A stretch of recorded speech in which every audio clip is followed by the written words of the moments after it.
नमस्कार। आज मैं एक ऐसे विषय पर बोलने जा रहा हूँ जो हर घर की दीवारों के पीछे छिपकर चुपचाप रो रहा है।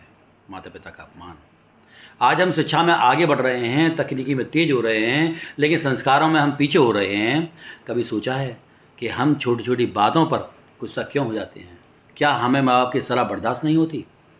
क्या उन्हें हम ओल्ड फैशन समझकर उनकी बातें अनसुना कर देते हैं? पर दोस्तों, क्या आपने रामायण पढ़ी है?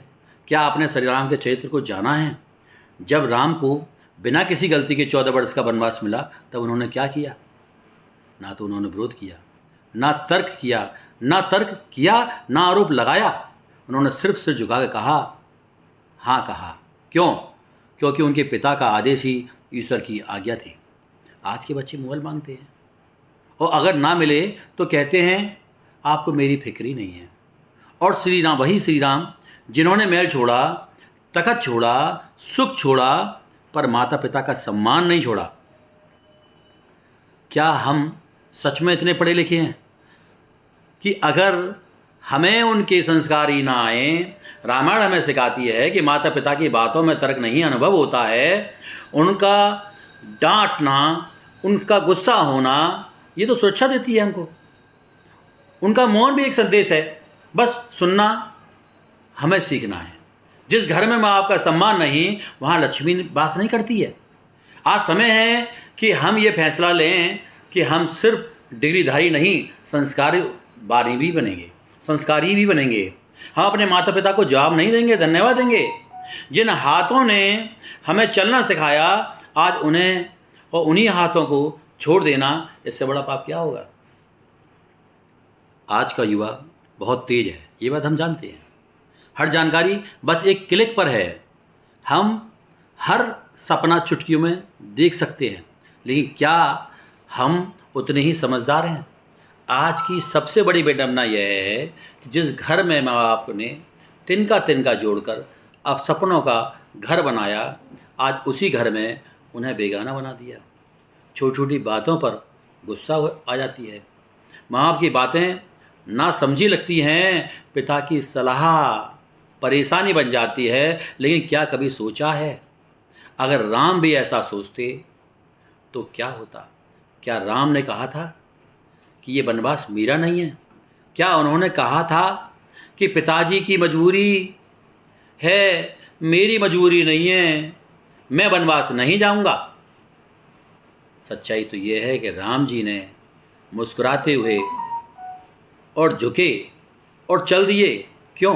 क्योंकि माता पिता का आदेश उनके लिए धर्म था, कर्तव्य था और सम्मान का विषय था।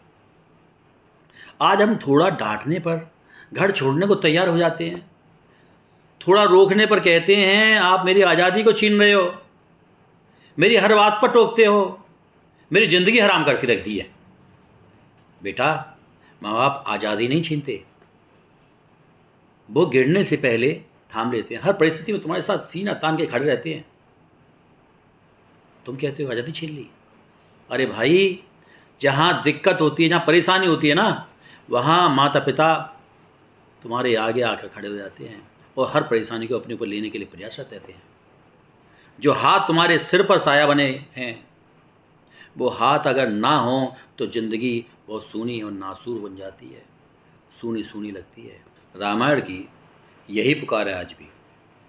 सफल वही है जो अपने माता पिता की इज्जत करता है, उनका सम्मान करता है, उनकी आज्ञा का पालन करता है। बुद्धिमान वही है जो उनके अनुभव को अपना ज्ञान मानता है। और सच्चा इंसान वही है जो अपने माँ बाप के लिए समय निकालता है। युवा साथियों, ताकत से नहीं, संस्कार से बड़े बनो, डिग्री से नहीं, व्यवहार से ऊंचा बनो। आज अगर तुम माता पिता की बात सुन लोगे ना, तो कल तुम्हारे बच्चे तुम्हारी इज्जत करेंगे, माँ बाप को तुम पर गर्व होगा और वो खुश होंगे और ज़िंदगी भर तुम्हें दुआएं देंगे।